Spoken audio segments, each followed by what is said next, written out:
थे ballot papers के लिए? दुनिया भर में भारत के इलेक्शन कमीशन को जो सराहना मिलती है निष्पक्ष चुनाव करवाने के लिए, वो भारतीय लोकतंत्र की एक बहुत बड़ी जीत है।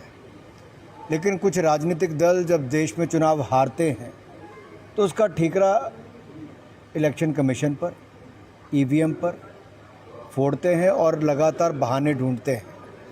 मुझे लगता है इस बार फिर बड़ी हार जो तृणमूल कांग्रेस की होने वाली है, कांग्रेस की होने वाली है, उसको लेकर पहले से ही बहाने बनाना, ठीकरा फोड़ना, आरोप लगाना, ये आदत बन गई है।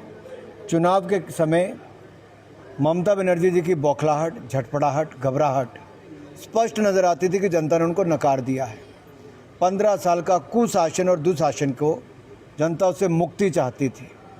आज आप कहते हैं स्ट्रांग रूम पर प्रश्नचिन्ह खड़ा करते हो। अरे सीसीटीवी कैमरास लगे हैं जहाँ पे कोई खेल नहीं हो सकता। लेकिन खेल तो आप लोगों ने वोटिंग टाइम पे भाजपा के चुनाव चिन्ह के ऊपर टेप चिपका देना, इस तरह के काम करना, लोगों को पोलिंग बूथ पर जाने से रोकने में गुंडों का इस्तेमाल करना, भय पैदा करना और भ्रम फैलाना कि आपका ये खान पान बंद कर देंगे, आपकी संस्कृति पर हमला हो जाएगा। जब 15 साल में आपके पास दिखाने के लिए कुछ ना हो तो आप केवल झूठे आरोप, भय और भ्रम की स्थिति पैदा करते हैं। बीजेपी ने कल एक हाई लेवल मीटिंग कोलकाता में बुलाई है काउंटिंग से ठीक पहले, तो क्या रणनीति रहेगी? ये हर चुनाव में ही होता है कि काउंटिंग से पहले अपने कार्यकर्ताओं को बताया जाता है किस समय पे पहुंचना है, काउंटिंग में उनकी जिम्मेदारी क्या रहेगी। क्योंकि राज्य में सरकार तृणमूल कांग्रेस की है। पूर्व में भी देखा गया कि किस तरह से अपने शासन का दुरुपयोग वो लोग करते हैं। लेकिन हम चाहेंगे कि हमारे कार्यकर्ता सजग रहें, सारा समय पोलिंग बूथ के अंदर गिनती के समय रहें, काउंटिंग के समय रहें, और जब भारतीय जनता पार्टी की बड़ी जीत हो तो उस जश्न में शामिल भी हो। बांग्लादेश के एक एमपी हैं अख्तर हुसैन, उन्होंने पार्लियामेंट में, बांग्लादेश के पार्लियामेंट में एक बात कही है कि अगर बीजेपी वहाँ जीतती है वेस्ट बंगाल में तो इससे इन्फिल्ट्रेशन स्टॉप हो जाएगा और बांग्लादेशी मुस्लिम जो है ड्राइव है वो भी स्टॉप हो जाएगा। हम पहले भी कहते थे कि ममता बनर्जी जी की सरकार में है बांग्लादेशी घुसपैठियों को, रोहिंग्या मुसलमानों को संरक्षण मिलता है, असामाजिक तत्वों को संरक्षण मिलता है, गुंडागर्दी को बढ़ावा मिलता है, भ्रष्टाचार को नई ऊंचाइयों पर पहुंचाया गया और महिलाओं को असुरक्षित महसूस होता है बंगाल में, और युवा बेरोजगार महसूस करते थे। अब इसी के खिलाफ वहाँ पर वोट पड़ा है, और अब बांग्लादेश के अगर मंत्री ने ये बयान दिया है तो ये हमारी बात को और भी मजबूत करता है कि कैसे तृणमूल कांग्रेस की सरकार में बांग्लादेशी घुसपैठियों को संरक्षण भी मिलता था और बढ़ने का मौका भी मिलता था। मेरा आखिरी सवाल है, 19 केजी का जो कमर्शियल सिलेंडर है उसमें हाइक काफ़ी हुई है, लगभग 1000 के आसपास, किस तरह से जस्टिफाई करें? दुनिया भर में एनर्जी सिक्योरिटी एक बहुत बड़ा इशू बना है।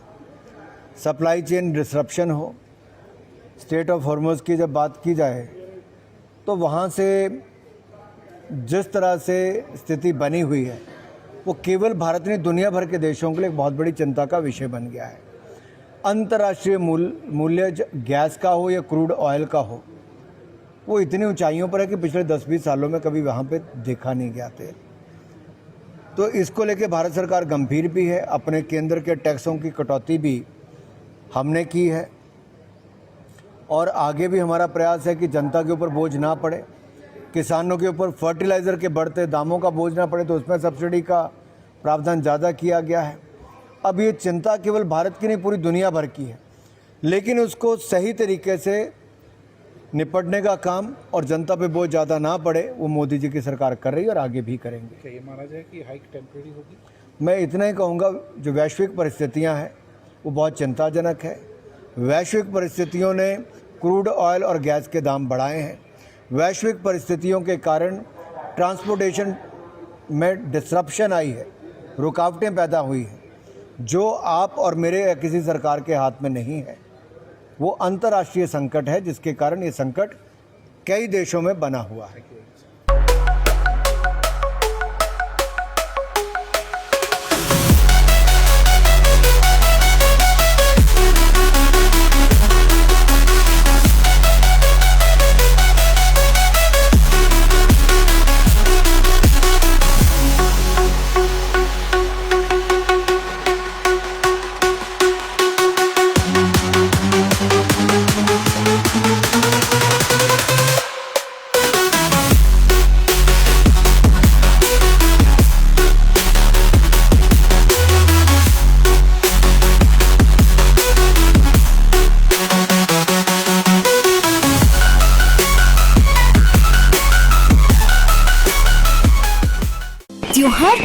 सुहाने सीजन में गोयल मोटर्स नेटवर्क की सोलन और शिमला स्थित नेक्सा शोरूम में पाई इंडिया की सबसे पसंदीदा गाड़ियों पर खास ऑफर। इग्निस, बिलेनो, फ्रॉन्स, जिम्नी और ग्रैंड विटारा जैसी शानदार गाड़ियों को खरीदने का साल का सबसे बेहतर वक्त। नेक्सा का खास ब्लैक एडिशन उपलब्ध है। सभी तरह की गाड़ियों से एक्सचेंज और अपग्रेड ऑफर भी।